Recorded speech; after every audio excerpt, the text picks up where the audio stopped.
Welcome to The Ritual Nurse, where healing meets humor, science, and a touch of magic. Hello, everybody, and welcome back to the podcast. This is The Ritual Nurse, and my name is Riva, your host. If you're listening to us for the first time, this is a phenomenal podcast focused all on nursing and nursing-related topics regarding self-care, mental health, healing. And this week is our second week with our incredible guest, Jamie, who is a fellow nurse. You're not going to want to miss the first episode with Jamie. So if you haven't listened to that, as soon as you're done with this, go run and listen to that one. This second episode, we're going to continue the conversation and we're going to do a little bit of a deeper dive in looking at resilience and stress management. More specifically, what kind of goodies and tips can we give you guys for stress management in real time on the job? Because we realize a lot of what we talk about regarding self-care and intentional space, the rituals that you create in your intentional space for self-care, are all things that we do off the floor or after shift is over outside of our work environment. So today, Jamie, welcome back. I am so excited to have you on this next episode. Let me hear some of your thoughts or maybe things you yourself do in terms of stress management on the floor when you're handling that chaos.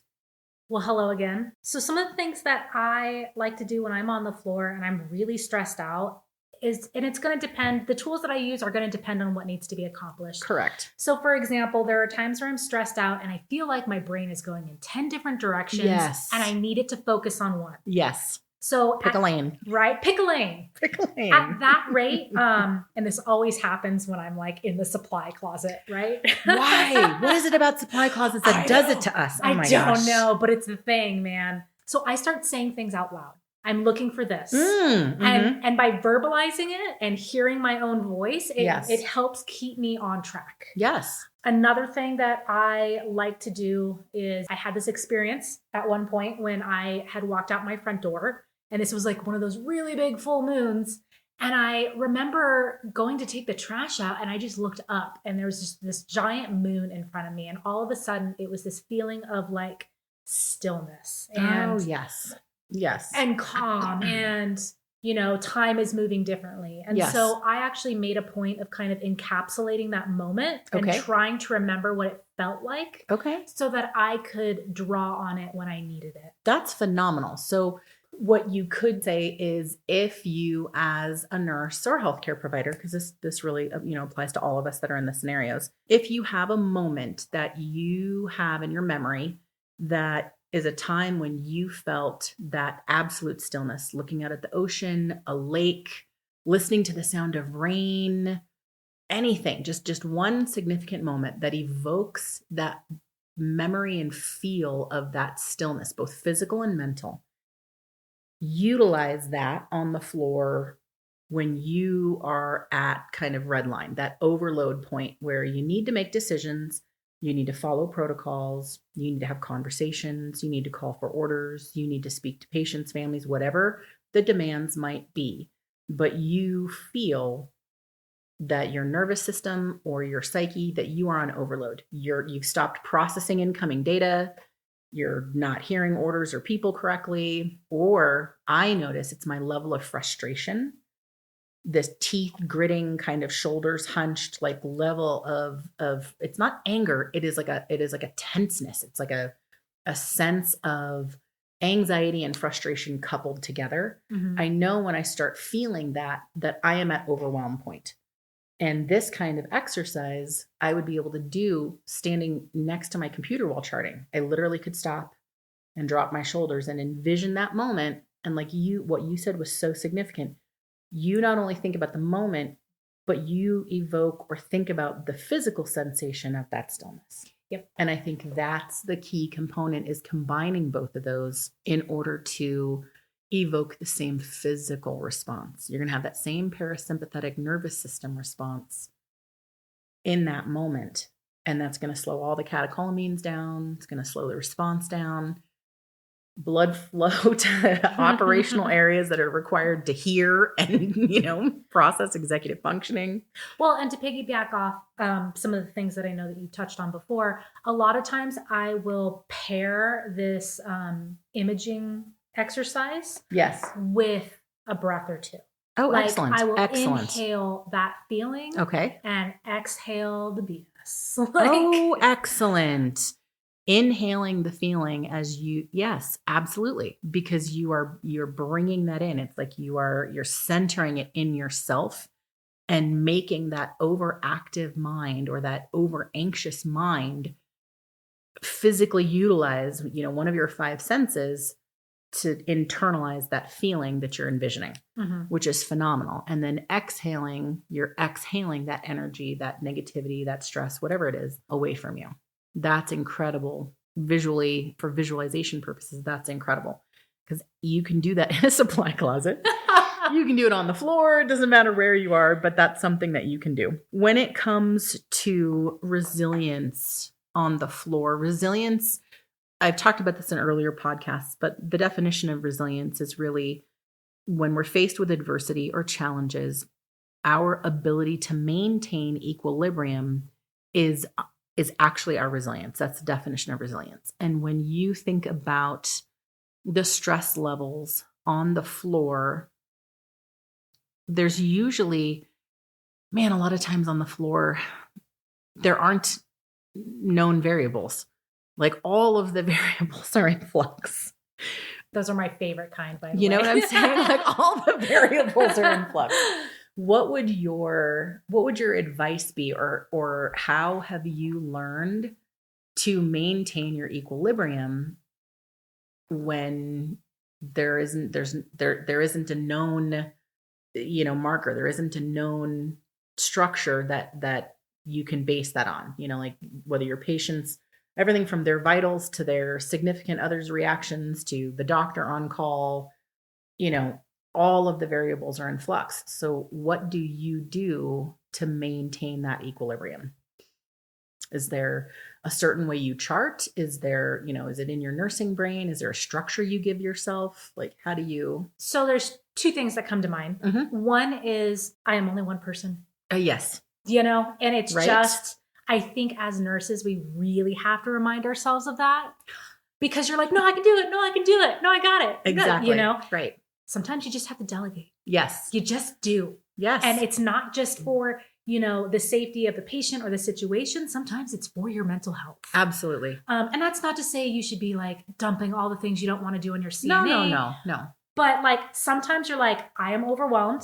Right. It would really help me out, buddy, if you could pass this med and then I could just kick it off my list and not worry about it. Right. I think that's a prime example of being efficient in order to provide the best care rather than providing mediocre care in several avenues. Like consolidating your efforts into one superb effort because you've delegated something off of your list rather than it being mediocre effort across all three things. Right. And just to kind of like piggyback off that idea, one thing that I have learned is that just because I push through it doesn't mean that I'm functioning better. Yes. So, oh my gosh. Yeah. So like sometimes taking your lunch break is more necessary some days than it is other days. And part of the reason is, I understand it's 30 minutes of your time you're not going to get back. However, you're going to function way better after you eat something. Absolutely. So take the 5, 10, 15 minutes that you need, whether you've taken your lunch break already or not. If you need that time, you need that time. Correct. Just take the time, go to the bathroom, drink some water, get something to eat. Don't think about the floor for 5 minutes. Correct. And when you come back to it, you're going to be so much more organized, so much less scattered. Yes. So much less stressed out because you've taken care of the human needs. Correct. Absolutely. I think that's vastly, wildly important. We often kind of wear this badge of, our nurse avatar is unstoppable. They are tireless. They need no water or bathroom breaks. They can work a 16-hour shift, pull one for the team. We've got this. Whereas what we're not doing is we're not acknowledging the human of us that has limits, that has needs, that has physiological exhaustion, that has upper limits of endocrine problems. Like, okay, I am overtaxed and overstimulated. I can't do this at the moment. My fight or flight system is in flight and already gone. Right. So taking the time to recenter really slows that entire process down. And I think it's important, like you noted, stop thinking about the floor for a minute. It's okay to stop thinking about your patient for 5 minutes and just let your mind breathe. And that being said, don't hop on your phone either. Like, right. You don't need not that stimulation. Yeah. Exactly. This is not overstimulate in another area, because you have that innate desire to dopamine farm, right? Because you're feeling burned out, so you don't have dopamine. And we can generate that dopamine in some other way than persistent onslaught of stimulation. Right. I'm like, just enjoy the S word or the Q yes, word. Right. We're not going to say for a hot second. Yes, we're not going to say it, but yes, that aspect. Yes. Because your mental health needs that too. Yes, absolutely. It's funny.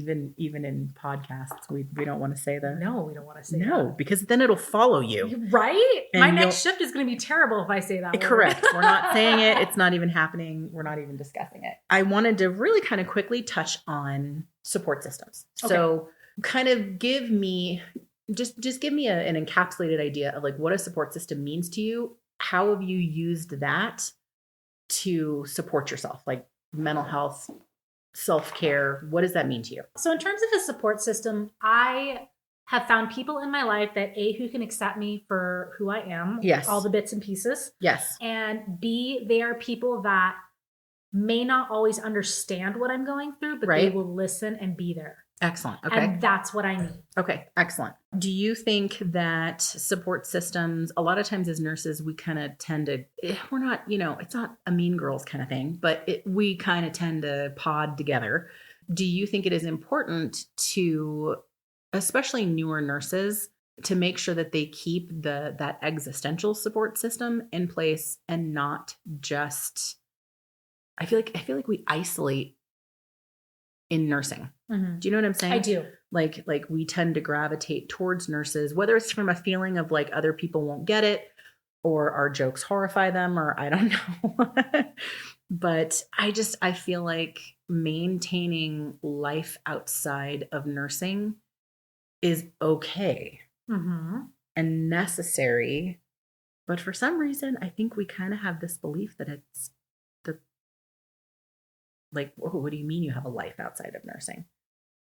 So I think for me, and I think other maybe neurospicy people might identify with this. Yes. But I tend to jump into things, go 1,000% and obsess about it. Yes. And that's exactly what I did when I first started my nursing career, was like everything was nursing. Yes, absolutely. And I totally had like zero chill about it. Like, right. And I had to learn. Like, I think the big question that I've been asking myself over the last couple months of separating my identity from my nursing avatar is, well, what do I need? What do I want? Right. And so it's slowly just evolved into I nurse and then I come home and take care of the house and keep it clean because that's what I'm supposed to do too. I have all these other facets as a person. Yes. And all of these facets need attention. Absolutely. And so I've really, in my self-care routine, actually have started divorcing myself from my career. Love it. Because it needs to happen. There are parts of myself that I've neglected for so long. Yes. And it's like I busted out painting something the other day, and I realized that like I don't paint things that aren't like simple or within the lines because it stresses me out. Right.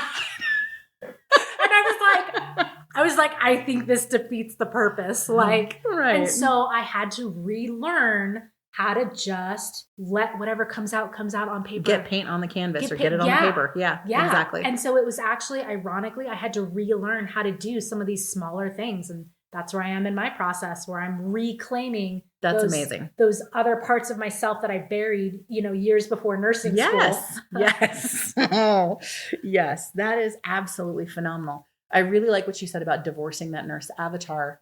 So often when we enter nursing and that nurse avatar starts getting built, it's like we get seatbelted in for the ride, and it takes us, and sometimes we don't successfully do it. We forget how to get out. Mm-hmm. I'll be walking around a grocery store and see somebody, and I'm, are they having a stroke? Is there, you're innately assessing everything in your environment. That's a trauma response. That hypervigilance is a trauma response. Like it is okay for me to go to the grocery store and not be a critical care nurse or an ER nurse. Like I can literally just go to the grocery store in my sweats and pick up mac and cheese and leave. Goodbye. Like I don't have to be on all the time. I do struggle with that a little. I'm not going to lie. I know. I look at people's calves and I'm like, those aren't supposed to be that big. Right. Do we have DVTs? Is there peripheral edema happening? Like what's going on here? But I think it's super important for us to be able to divorce that nurse avatar without guilt, because otherwise we'll never be able to find self. And like I think that's so true. Right? What you're doing is finding self because you have unhooked the seatbelt and you got out. Right. It's like, lopping off an arm doesn't make you whole. Like, yeah. You still need the other arm. Right. You can't just pretend it's not there. Exactly. Right. That is epic. So right now we are going to go to break.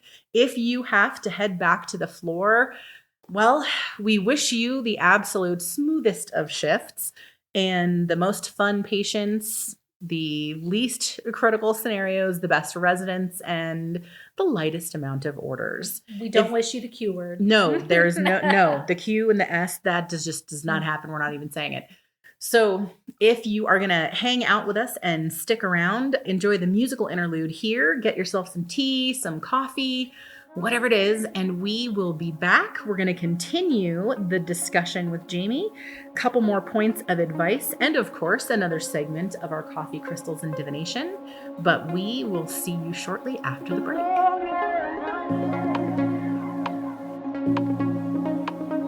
All right. If you have stuck with us so far, thank you so much. We are going to get back into our topic.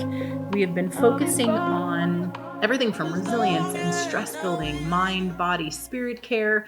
This is a second part episode with our guest, Jamie. We've had 2 absolutely incredible episodes. Some of the most golden information that I think has come out of discussing this stuff with another nurse. We've really kind of delved into this created topic of the nurse avatar. You're definitely going to want to listen to last week's episode to catch up with where we're at today. But I really want to kind of delve into advice for new nurses or other nurses. So if you met a brand new nurse who was about to start in the ICU, what would you tell them about taking care of themselves first so they can care for others effectively? One of the best pieces of advice that I've actually received as a nurse was take, at least one day a week to go do something fun. Right. And at first, I don't think I really truly grasped this concept because I'm over here like, yeah, watching TV is fun. Yeah, doing this is fun. Right. That's mindless. It's mindless, or it is fun, but the fun that needs to be had is the kind of fun where you can't think about anything else except the great time that you're having. Oh, I see what you're saying. Okay. A mindfulness in a completely different manner. Yeah. Like I'm having so much fun right now. Like I am a million miles away from my troubles. Oh, absolutely. Yeah. Absolutely. And to note, you can do that kind of stuff for free. That has nothing to do with a cost variable or the expensiveness of something, nor does it have to do with company. I mean, I can think of several activities that, outdoors, hobby or crafting activities that are solo activities that are also not expensive. So for me, being alone is probably like the antithesis of what I would need to do. Right. And for some people that is. Yeah. Absolutely. Because my brain's like, okay, we're going to think about things. But when I'm with others, I find that it's a lot easier to disengage with my own thought process. Okay. And engage with what's going on around me. Absolutely. That makes 1,000% sense. You wrote something in your notes here about sometimes taking care of yourself is inconvenient to others. And that's why it's important to surround yourself with people that can support you, even if they don't understand what you're going through. Talk to me about that, because I think there's so much truth to that statement. And it's something that keeps us as nurse avatars who provide for everyone else from engaging in self-care. Inconvenient could be, it's 3:00 in the morning and I still haven't gone to sleep yet because my brain won't shut off. Yes. And it's calling a friend. Yes. Or it's taking a bath. You know? Absolutely. But those are all, like, I have people in my life that I could call at 3 a.m. and be like, bro, I just need to like get my mind on a different track so I can get sleepy and not obsess about my day at work. Absolutely. That makes total sense. I think in another aspect, people don't want to burden others. Like our nurse avatar, the way that we function on the unit is as a team player, is as a heavy lifter. And I think oftentimes, especially newer nurses, feel like they have to carry more of the load to prove themselves. Mm-hmm. And so they won't ask for help because they don't want to burden other people. Yeah. And so that too is a form of inconvenience. Yep. In terms of, I don't want to inconvenience another nurse, but I haven't had a break off the floor in 8 hours. Right. You need to ask somebody, hey, can you listen for my patients? Hey, can you do these 2 finger sticks? I have to go to the bathroom. I need to eat something and I need a drink of water. I haven't had a 15 yet. Those are boundary settings that, yeah. Does it feel weird, especially if you're a new nurse to a unit? Does it feel weird to put an ask out there to express a need? It absolutely does. But I think it's something that we have to support each other in doing. Absolutely. You know, I think I can remember being a new nurse and being absolutely so wildly intimidated to ask other nurses for that very thing. A, because of their responses, and B, because I had that weird stigma of, as the new nurse, like I've got to carry the heavy pack. I have to prove my worth. I've got to prove I can hack it. And that was just perpetuated in the culture back then. Oh, okay. That makes sense. You know what I'm saying? Yeah. And it's like, we got to stop that. You know, I think newer nurses have done a really good job, especially those of you that, you know, were born out of the pandemic and that kind of chaos, in really being able to break and shift a lot of those stereotypes. But what you said in that note there was so significant in terms of that feeling of inconvenience.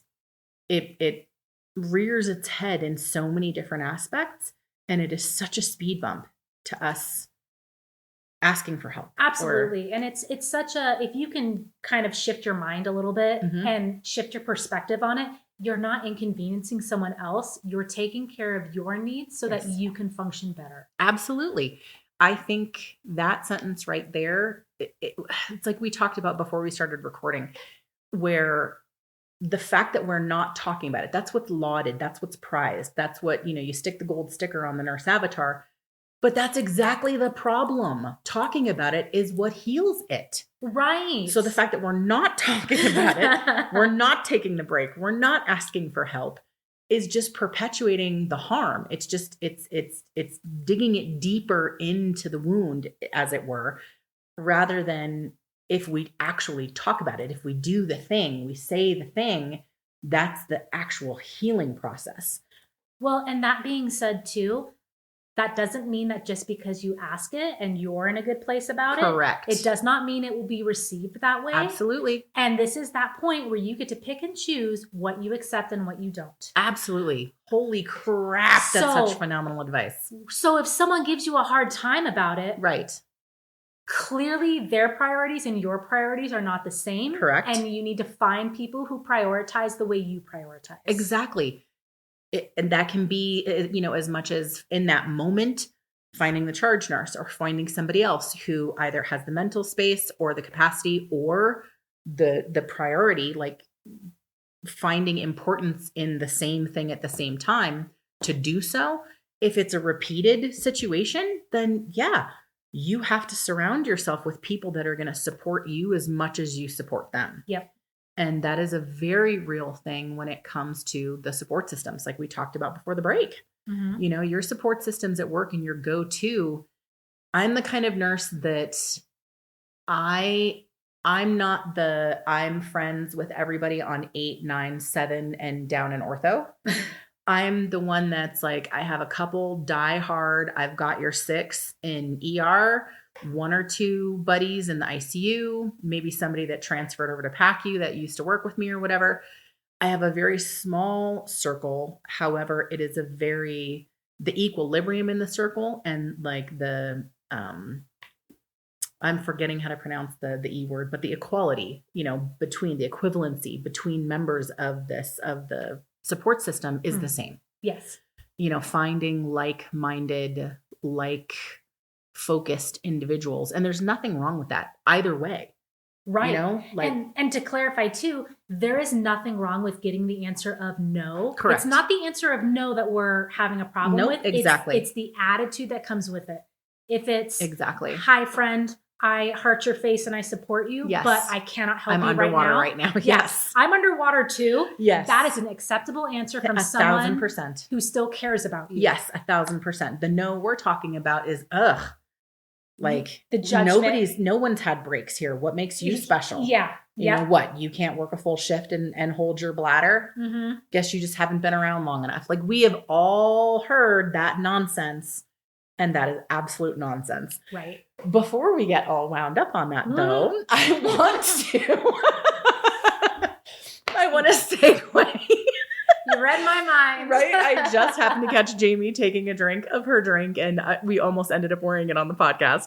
But I want to segue into our Coffee, Crystals, and Divination segment because I really want to hear what the cards have to say about resilience and nursing. And Jamie brought an incredible deck. You didn't listen to last week's podcast. The reading was phenomenal, but I will let her talk about it. I am going to pull our Crystal Oracle card with the focus this week of resilience. So what is our crystal prescription for the week for resilience?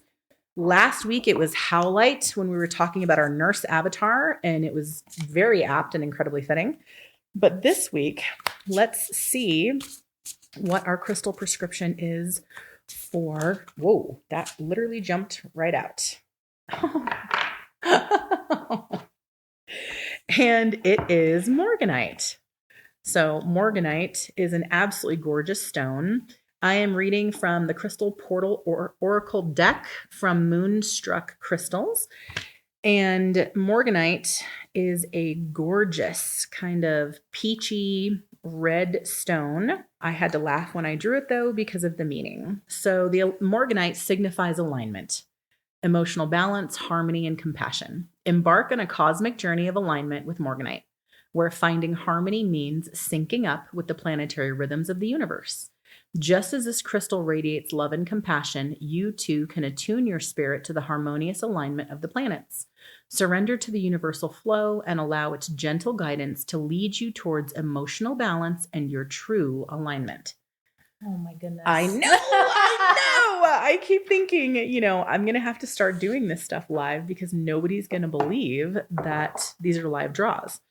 Well, I just, it's so funny how often something like a certain phase of the moon will line up with what I'm going through in my life. Yes. And it's crazy when it happens. You're like, what? There's a reason that there's so much cultural context and community gnosis surrounding planetary alignment, whether it's quantum physics or whether it's ancient beliefs.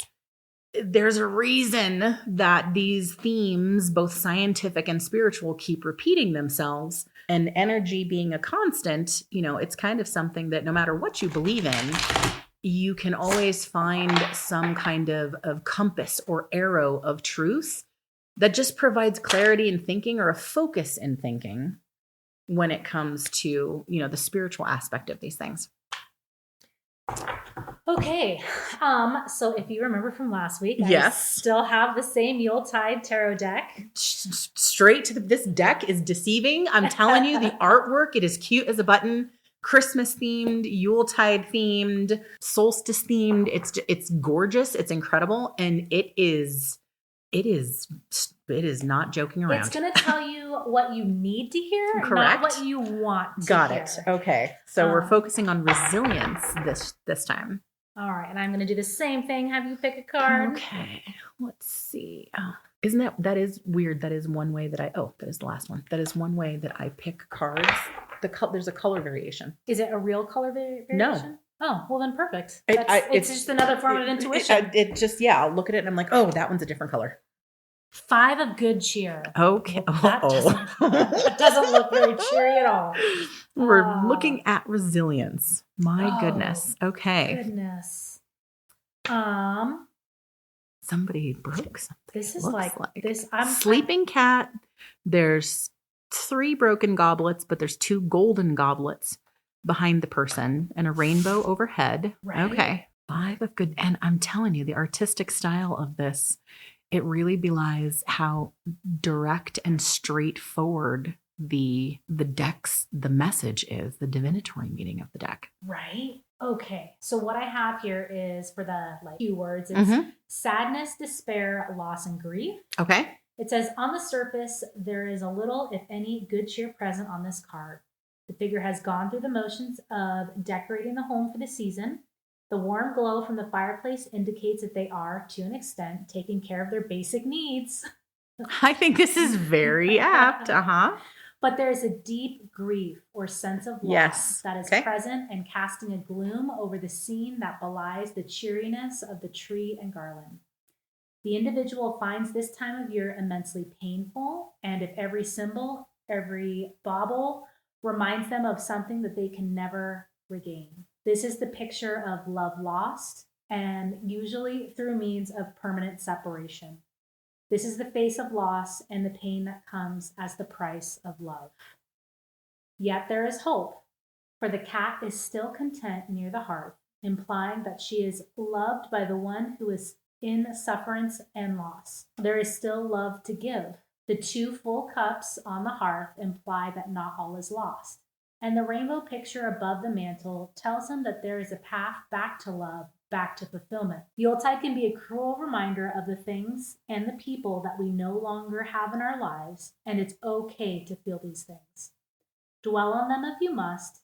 Give them an ear so that you listen to the whisper of your own losses, but do not be overwhelmed by them. Emotional relocation is difficult and a challenging process of the human condition. But there is a rainbow bridge, and there are others who are deserving of your love and affection. You did not lose the ability to love by losing something or someone you loved. You are more resilient than you give yourself credit for. This entire time I've been like, this is resilience. Yeah. They're talking about facing adversity and maintaining equilibrium, not by ignoring it, not by dismissing it, but acknowledging it and walking through it. Because we as nurses compartmentalize the living shit out of everything. Yeah. So we're able to be resilient and maintain equilibrium because we stuff it in boxes to just suffer from it later. Well, and also I do think that once you cross into nursing, there is a part of you that dies. Yeah. And it's okay. Yeah. It's okay. There's a part of evolvement that we go through. Yeah. You will never not be a nurse once you become a nurse. Correct. There's no going back to what was before. Exactly. Now that you know, you can't forget. You can't unknow it. And it's okay to grieve the loss of, man, I used to find that fun. Man, I used to connect with these people. Man, I used to love doing that. But now your life has changed. Yes. It's not just a career. Yes. It's a calling. And I know that's cliche, but it's cliche for a reason. Yes. Like it's the saying for a reason. Absolutely. I mean, literally it's talking about resilience. Yeah. It's wild. I'm telling you. I watched you we just did this live. Like we couldn't have planned this if we tried. I think the message of finding emotional balance, and especially both objects, the crystal prescription for the week and the divination, reminded us about applying that same love and compassion towards ourselves in order to process the emotions, in order to find that emotional balance. So it's okay to acknowledge your, if you're distraught about something, your grief process about something, it's okay to acknowledge the emotions that you're feeling. Denying them isn't what gives you resilience or achieves that equilibrium. It's actually acknowledging them and letting them go. It's the ability to process. Correct. And you have to do that with, alignment. And I think not just planetary alignment, but I think that could be a euphemism for alignment with self. Like, what do you find significant? Your belief system, your morals, your ethic. What is your North Star? And don't lose sight of that. Keep yourself aligned with what you believe at your core and allow that to guide how you process these emotions, how you let certain things go to maintain your emotional equilibrium in a healthy way. not the maladaptive coping way that we do, where our nurse avatar is just full of thousands of boxes like an empty storage unit that we just keep shoveling the shit into. That's a very full storage unit. It's a very full storage unit. Yes, it absolutely is. Well, I want to thank you so much for being a guest on the podcast. I cannot wait to have you again. This has been so much fun. We may or may not have another episode in our pocket that, who knows, may or may not be released for subscribers. We'll have to see how that goes. And I would love to have Jamie back on our podcast. Until that time, please, please find your North Star and make sure that you, with love and compassion, are allowing yourself to process what you need and taking care of yourself, because we cannot take care of anybody else if we're not taking care of ourselves. So thank you so much for being on the podcast. Thank you so much for having me. This has been so much fun. Dude, it's been great. I was like, so much fun. I needed this week. I love this. But as always, take care of yourselves, and I love your faces. This is your Ritual Nurse, Riva. Thanks for tuning in to the Ritual Nurse podcast. You can find us wherever you listen to podcasts, so don't forget to subscribe and stay connected. For all our social links, free education, classes, blogs, and podcast notes with resources, head over to tcth.org. Until next time, love your faces.